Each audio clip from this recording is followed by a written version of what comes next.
चलिए आज एक ऐसे रहस्य में उतरते हैं जहां साइंस और कॉन्स्पिरेसी के बीच की लकीर मिट सी जाती है। कहानी एक ऐसे जीनियस की जिसे दुनिया ने समझा ही नहीं, निकोला टेस्ला। और सबसे बड़ा सवाल, उनकी मौत के बाद उनकी सीक्रेट फाइलों का आखिर हुआ क्या।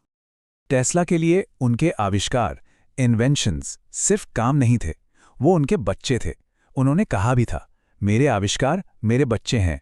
पर शायद उन्हें ये अंदाज़ा नहीं था कि उनकी मौत के बाद उनके इन बच्चों को उनसे हमेशा के लिए छीन लिया जाएगा। तो बात है 7 जनवरी 1943 की। जगह न्यूयॉर्क का एक होटल रूम। यहाँ एक मौत हुई थी जो अपने पीछे दुनिया का सबसे बड़ा रहस्य छोड़ गई। दरवाज़ा अंदर से बंद था और अंदर बिखरे हुए कागज़ों और अधूरे सपनों के बीच एक बूढ़ा कमज़ोर सा आदमी। वो थे निकोल टेस्ला। सोचिए, जिस इंसान ने पूरी दुनिया बदल दी, उसकी मौत कितनी अकेली थी। साथ में कोई नहीं, बस उनके वो कागजात, उनकी वो फाइलें। और ये कोई आम इंसान नहीं थे, ये वही थे जिनकी वजह से आज हमारी दुनिया चल रही है। AC current, radio, wireless energy, robotics, मतलब लिस्ट इतनी लंबी है कि खत्म ही ना हो। यहीं से कहानी में एक अजीब मोड़ आता है। जैसे ही टेस्ला की मौत की खबर बाहर आई, कुछ ऐसा हुआ जिसने सब कुछ बदल दिया। एक वैज्ञानिक की मौत अचानक से नेशनल सिक्योरिटी का मुद्दा बन गई। मतलब जरा सोचिए, एक बूढ़े वैज्ञानिक की मौत पर किसे आना चाहिए था? लोकल पुलिस को, है ना? लेकिन वहां पहुंची एफबीआई और अमेरिकी सरकार। आखिर टेस्ला के उस कमरे में ऐसा क्या था? देखते ही देखते एफबीआई ने टेस्ला के कमरे से 80 से 90 बड़े-बड़े ट्रंक जब्त कर लिए। ये सिर्फ कागज नहीं थे, ये टेस्ला की पूरी जिंदगी की मेहनत थी। भविष्य के वो डिजाइन थे जिन्हें वो दुनिया को देना चाहते थे। तो सरकार इतनी घबराई हुई क्यों थी? वजह थी एक शक, एक डर। उन्हें लगता था कि टेस्ला की फाइलों में एक ऐसे हथियार का राज छुपा है जो जंग की पूरी तस्वीर बदल सकता है। इस हथियार का नाम था डेथ रे। एक ऐसी एनर्जी बीम जो हजारों किलोमीटर दूर से दुश्मन के जहाजों को, उनकी सेना को राख में बदल सकती थी। और वो भी बिना किसी बॉम्ब या गोली के। सेकेंड वर्ल्ड वॉर के जमाने में यह किसी जादुई हथियार से कम नहीं था। पर सबसे हैरान करने वाली बात तो यह है कि टेस्ला ने इसे कभी बनाया ही नहीं। जानते हैं क्यों? क्योंकि वो जंग नहीं, शांति चाहते थे।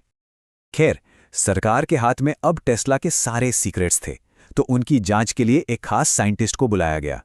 पर इस जांच के बाद जो रिपोर्ट सामने आई, उसने जवाब देने के बजाय और भी सवाल खड़े कर दिए। ये जिम्मेदारी दी गई MIT के एक टॉप इंजीनियर जॉन जे ट्रंप को। जी हां, ये डोनाल्ड ट्रंप के ही अंकल थे।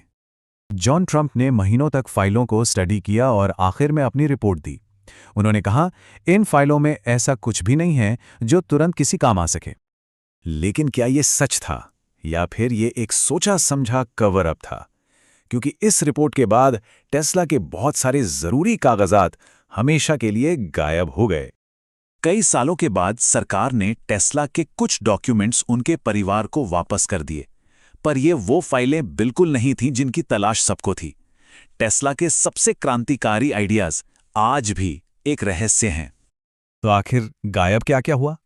डेथ रे पर की गई रिसर्च, पूरी दुनिया को फ्री में बिजली देने वाले वायरलेस एनर्जी सिस्टम के डिजाइन्स और यहां तक कि एंटी ग्रेविटी टेक्नोलॉजी के ब्लूप्रिंट्स। तो सवाल यह है कि फाइलों का वो हिस्सा आखिर है कहां जो ना तो परिवार के पास है और ना ही म्यूजियम में? क्या वो सच में खो गया या उसे जानबूझकर कहीं छुपा दिया गया है? खैर, उनकी फाइलों का जो भी हुआ हो, टेस्ला की एक ऐसी विरासत है, एक ऐसी लेगेसी है जिसे कोई नहीं छीन सकता। वो भविष्य जिसे उन्होंने दशकों पहले देखा था, आज हमारा प्रेजेंट है। टेस्ला ने खुद ये बात कही थी, आज उनका है, लेकिन भविष्य तो मेरा है, जिसके लिए मैंने सच में काम किया है। आज जब हम अपने फोन पर वाईफाई चलाते हैं या आसमान में किसी ड्रोन को उड़ते देखते हैं, तो असल में हम टेस्ला के बनाए हुए भविष्य में जी रहे होते हैं। ये सारी टेक्नोलॉजी उन्हीं के दिमाग की देन है। तो निकोल टेस्ला सिर्फ एक साइंटिस्ट नहीं थे, वो एक आइडिया थे, वो खुद भविष्य थे। और उनकी वो गुम हुई फाइलें आज भी एक सवाल बनकर हमारे सामने खड़ी हैं। क्या वो इतिहास का बस एक खोया हुआ पन्ना है, या फिर वो आज भी किसी सीक्रेट तिजोरी में बंद हैं और पर्दे के पीछे से हमारे भविष्य को कंट्रोल कर रही हैं? ये एक ऐसा राज है जिसका जवाब शायद हमें कभी नहीं मिलेगा।